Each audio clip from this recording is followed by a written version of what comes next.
Asked about the North Korean ICBM launch on his way out of town, President Donald Trump made this promise. We're going to do very well. What does that mean? He didn't elaborate. But we know the initial U.S. response was to launch its own missiles with its South Korean allies. And using his preferred method of communicating, Twitter, the president seemed to be abandoning his initial strategy of counting on the Chinese to push North Korea to stop its programs, writing, quote, "Trade between China and North Korea grew almost 40% in the first quarter. So much for China working with us, but we had to give it a try."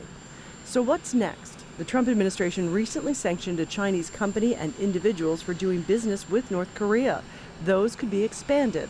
For its part, China and Russia are urging the U.S. instead suspend its military drills with South Korea in exchange for North Korea freezing its nuclear weapons and missile programs.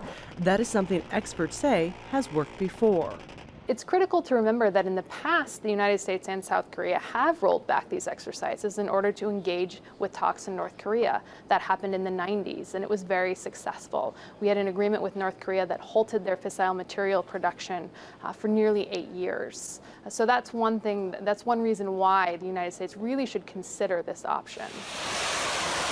A top U.S. military commander in the region told North Korea that right now the U.S. was choosing to exercise restraint, warning that could change.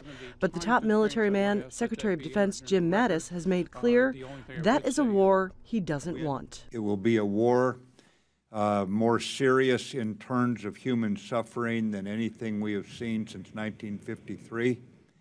It will involve the massive shelling of an ally's capital, which is one of the most densely packed cities on Earth.